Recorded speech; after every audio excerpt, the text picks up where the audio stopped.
ನಮಸ್ತೆ ವೀಕ್ಷಕರೇ, ಲೋಕತಂತ್ರ ಮತಗಳ ಬೇಟೆ ವಿಶೇಷ ಕಾರ್ಯಕ್ರಮಕ್ಕೆ ಸ್ವಾಗತ. ಪ್ರತಿದಿನದಂತೆ ಈ ದಿನವೂ ಕೂಡ ಮತದಾರ ಬಂಧುವಿನ ಮನದಾಳ ಮಾತನ್ನು ತಿಳಿಯುವ ಪ್ರಯತ್ನ ಮಾಡ್ತಾ ಇದೆ ಸ್ಪಂದನ ಟಿವಿ. ಇವತ್ತು ನಾವು ಬ್ರಹ್ಮಾವರ ಪೇಟೆಯಲ್ಲಿದ್ದೇವೆ. ಬ್ರಹ್ಮಾವರ ಪೇಟೆಯಲ್ಲಿ ಹಾಗೂ ಬ್ರಹ್ಮಾವರ ಪರಿಸರದ ಜನರ ಮನದಾಳದ ಮಾತು ಏನಿದೆ, ಯಾವ ಅಭ್ಯರ್ಥಿ ಪರ ಒಲವಿದೆ, ಯಾವ ಸರ್ಕಾರದ ಪರ ಒಲವಿದೆ ಅಂತ ಕೇಳ್ಕೊಂಡು ಬರೋಣ. ಬಾರಿ ಕೇಂದ್ರದಲ್ಲಿ ಯಾವ ಸರ್ಕಾರ ಬಂದರೆ ಒಳ್ಳೆ? ನಮಗೆ ಮೋದಿ ಸರ್ಕಾರ. ಮೋದಿಯವರು ಜನಪರ ಕೆಲಸ ಮಾಡಿದ್ದಾರೆ, ಒಳ್ಳೊಳ್ಳೆ ಯೋಜನೆಗಳನ್ನು ತಂದಿದ್ದಾರೆ, ಅದರ ಪರವಾಗಿ. ಮತ್ತೊಂದು ಕಡೆ ರಾಹುಲ್ ಗಾಂಧಿ ಜನ ಬಯಸ್ತಾ ಇದ್ದಾರೆ. ಇಲ್ಲ, ಅವರಿಗೆ ಮಾತಾಡಲಿಕ್ಕೆ ಬರುವುದಿಲ್ಲ ಸರಿ.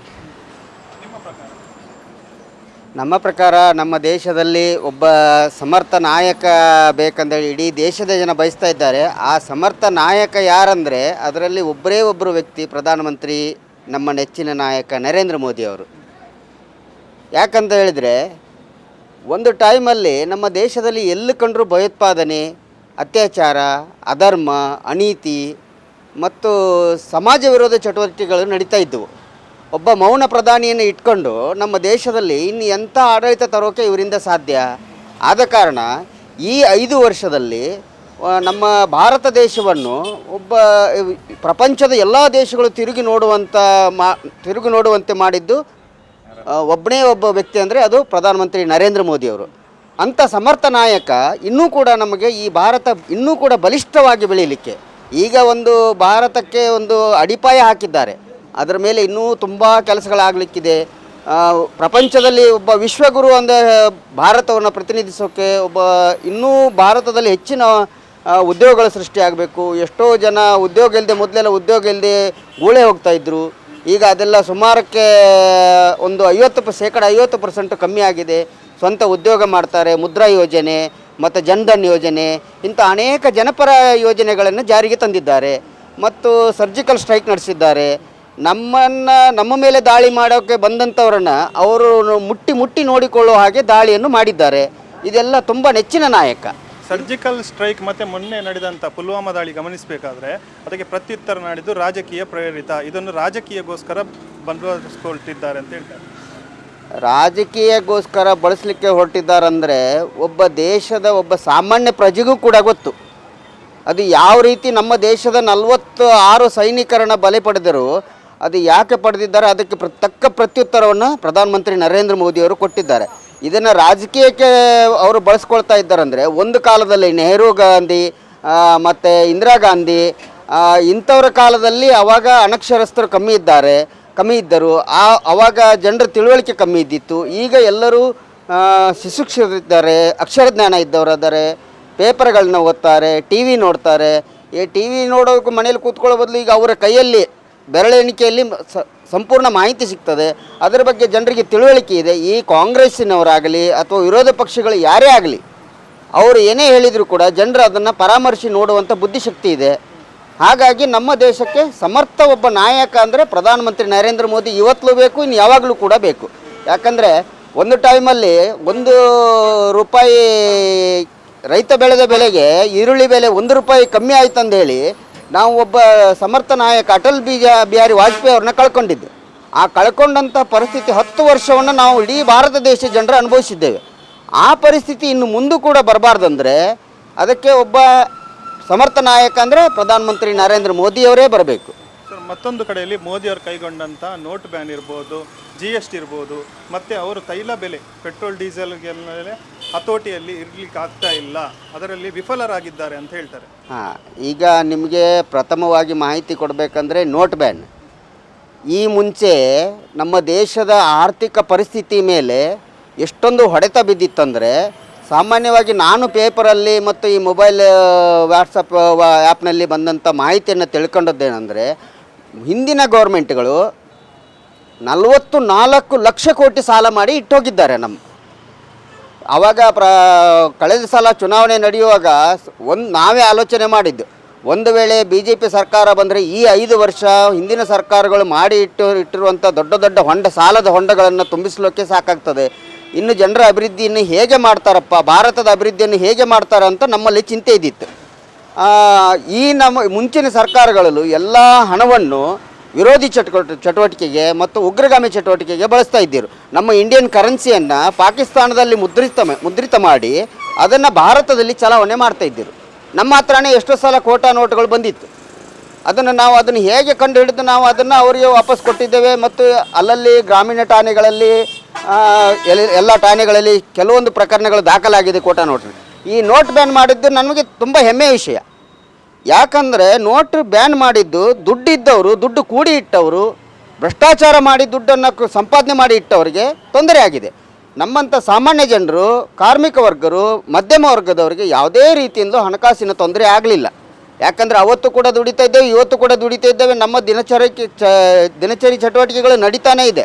ದುಡ್ಡು ಮಾಡಿ ಇಟ್ಟು ಕೊಳೆಯುವಷ್ಟು ಇವತ್ತು ನನಗೆ ಬೇಕು, ನನ್ನ ಮಗನಿಗೆ ಬೇಕು, ನನ್ನ ಮೊಮ್ಮಕ್ಕಳಿಗೆ ಬೇಕು, ನನ್ನ ಮರಿಮಕ್ಕಳಿಗೆ ಬೇಕು, ಎಲ್ಲ ನನ್ನ ಸೊಸೆಯಂದರಿಗೆ ಬೇಕು, ಅವ್ರ ಮನೆಯವರಿಗೆ ಬೇಕಂದೇಳಿ ದುಡ್ಡು ಮಾಡಿ ಇಟ್ಟವರಿಗೆ ತೊಂದರೆ ಆಗಿದೆ.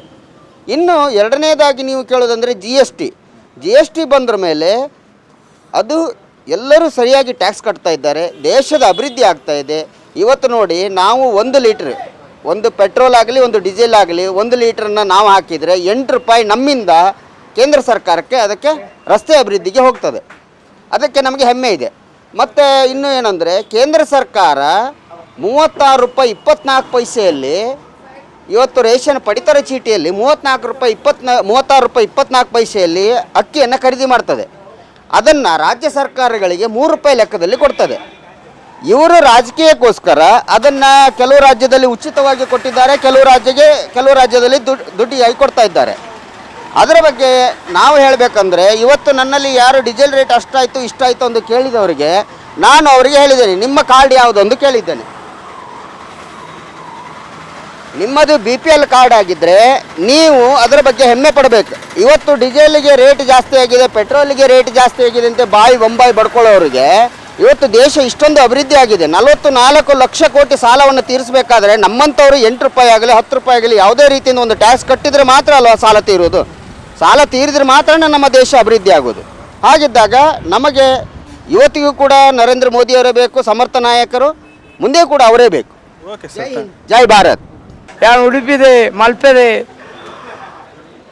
ಈ ದೇಶ ಮರಣ ಒಂಜಿ ಪೋಣು ಮಿತ್ತು ಗೊತ್ತುಂಡೆ ಅವು ತಿರ್ತು ಬತ್ತಂಡ ಜಮ್ಮು ಕಾಶ್ಮೀರ ಪಡಿ ಪಡಿ ಪಡಿ ಪಡಿ 4ನೇ ದೇಶ ಪಂಡ ಬುಧಾರಾಂಡ್ ಎಂಚ ಅವು ಮಲ್ದಿ ನರೇಂದ್ರ ಮೋದಿ ಎಂಕ ಇಡೀ ವರ್ಲ್ಡ್ ಫಸ್ಟ್ ಅಮೇರಿಕಾ ಅವೇಳಕ ಚೀನಾ ಅವು ನಾತ ಅವು ಬಡ್ಚಂಕಲೆ ಚೀನಾದಾಗಲೇ ಅಮೇರಿಕಾದಾಗಲೇ ಸಪಟ್ಟು ಎಂಕಲೆ ಇಜ್ಜಿ ಯಾನು ಈ ಪಣದ ಏಕೈಕ ಪ್ರಧಾನಿ ನರೇಂದ್ರ ಮೋದಿ ನನ್ನ ದೇವರು.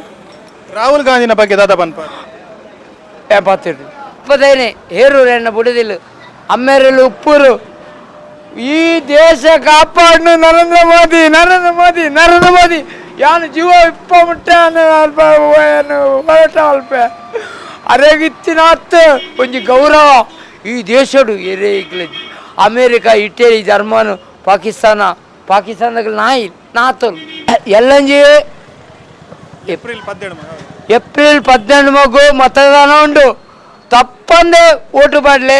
ಸರ್ಕಾರ ಯಾವ್ದು ನಮ್ದು ಕ್ಯಾಂಡಿಡೇಟ್ ಮೇಲೆ ಹೋಯ್ತು ಅಂದರೆ ನಮ್ಮ ಪ್ರಕಾರ ಮೋದಿ ಬಂದರೂ ಒಳ್ಳೇದು ಅಲ್ಲ, ಎಲ್ಲ ಕೇಂದ್ರದಲ್ಲ.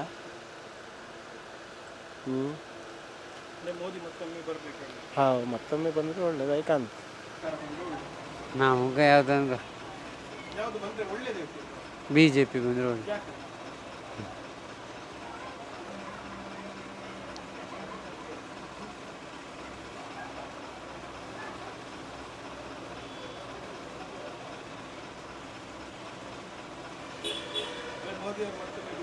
ಹಾಂ ಹಾಂ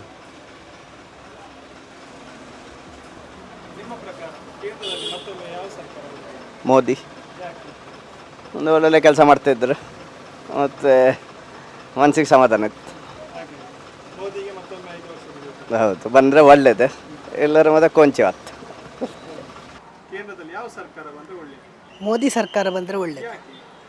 ಅವರು ಒಳ್ಳೆ ಕೆಲಸವನ್ನು ಮಾಡಿದ್ದಾರೆ ಮತ್ತು ಅವರ ಬಗ್ಗೆ ಭ್ರಷ್ಟಾಚಾರ ಏನಿಲ್ಲ. ಅದ್ರ ಬಗ್ಗೆ ಮೋದಿಗೆ ಒಂದು ಓಟು ನಮ್ಮ. ಕೆಲವರು ಹೇಳ್ತಾರೆ ಹಾಂ, ಒಂದು ನೋಟ್ ಬ್ಯಾನ್ನಿಂದ GST ಇಂದ ವ್ಯಾಪಾರಸ್ಥರಿಗೆ ತೊಂದರೆ ಆಗ್ತಾ ಇದೆ. GST ಮಾಡಿದ್ದು ಒಳ್ಳೆಯದಾಯಿತು. ಆದರೆ ನೆಕ್ಸ್ಟ್ ಇನ್ನೊಂದು 5 ವರ್ಷದಲ್ಲಿ ಅದು ಇದಾಗ್ತದೆ, ಮುಂದೆ ಒಳ್ಳೆಯದಾಗ್ತದೆ, ಜನರಿಗೆ ಅಭಿವೃದ್ಧಿ ಆಗ್ತದೆ. ಹಾಗಾಗಿ ಮತ್ತೆ ಮೋದಿ ಮತ್ತೆ ಮೋದಿ ಬರಬೇಕು.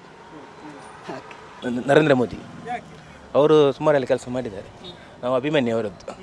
ಕಳೆದ ಸಲ ಇನ್ನೂ ಆಗಬೇಕಂತ ನಾನು ಉರುಳು ಸೇವೆ ಮಾಡಿದ್ದೇನೆ, ಬ್ರಹ್ಮಾವರದಂಗೆ, ಮಲಿಂಗೇಶ್ವರ ದೇವಸ್ಥಾನದಂಗೆ. ಈ ಸಲನೂ ಮಾಡಬೇಕಂತ ಇದ್ದೆ. ಅವರು ಕೆಲಸ ಅಂದರೆ ತುಂಬ ಜನರು ಸುಮಾರು ಮಾತಾಡ್ತಾರೆ, ಆದರೂ ಅವ್ರ ಬಗ್ಗೆ ತುಂಬ ಈಗಿನ ಹೊಸ ವೋಟರ್ಸ್ ಎಲ್ಲ ಮೋದಿ ಅವರಿಗೆ ತುಂಬ ಬೆಂಬಲ ಮಾಡ್ತಿದ್ದಾರೆ. ಮತ್ತೊಂದು ಕಡೆ ಗಮನಿಸುವುದಾದರೆ ಪೆಟ್ರೋಲ್ ಡೀಸೆಲ್ ಬೆಲೆ ಅದು ಅದು ಅದು ಅದು ಮೊದಲು ಇತ್ತು, ಆದರೆ ಈಗ ಕಮ್ಮಿ. ಅದನ್ನು ನಾವು ಕಂಪೇರ್ ಮಾಡೋದಿಲ್ಲ ಯಾರು. ಈಗ ನಮಗೆ ಈಗ ಗ್ಯಾಸ್ ಇರಿಸಿದವರಿಗೆ ತುಂಬ ಅನುಕೂಲ ಆಯಿತು. ತುಂಬ ಅಂದರೆ ನಾವು ಜೀವನ ಮಾಡಿಕೊಂಡು ನಮಗೆ ದಾರಿ ಮಾಡಿಕೊಟ್ಟಿದ್ದಾರೆ ತುಂಬ. ನಾವೊಂದು ಮತ್ತೊಮ್ಮೆ ಮೋದಿಯನ್ನು ಬಯಸ್ತೀವಿ. ಬಂದೇ ಬರ್ತಾರೆ ಅವರು, ಗ್ಯಾರಂಟಿ. ಆಯಿತು, ಓಕೆ. ನಮಗೆ ಸರ್ಕಾರ ಮುಖ್ಯ ಅಲ್ಲ, ನಮಗೆ ವ್ಯಕ್ತಿ ಮುಖ್ಯ. ಪಕ್ಷ ಯಾವುದು ಬಂದರೂ ನಮಗೇನು ಕೊಡೋದಿಲ್ಲ. ವ್ಯಕ್ತಿ, ಒಳ್ಳೆಯ ವ್ಯಕ್ತಿ, ಅವ ನಮಗಾಗಿ ಕೆಲಸ ಮಾಡ್ತಾ, ಅಥವಾ ನಮ್ಮ ಸ್ವಯಂ ವೈಯಕ್ತಿಕವಾಗಿ ಹೇಳೋದಲ್ಲ, ಒಂದು ನಮ್ಮ ಊರಿಗೆ ಯಾರು ಒಳ್ಳೆ ಸ್ಪಂದನೆ ಕೊಟ್ಟು ಕೆಲಸ ಮಾಡ್ತಾರಾ ಅಂಥ ವ್ಯಕ್ತಿಯನ್ನು ನಾವು ಸಪೋರ್ಟ್ ಮಾಡ್ತೇವೆ. ಯಾರಾದರೂ ಬಯಸ್ತೀವಿ ನೀವು?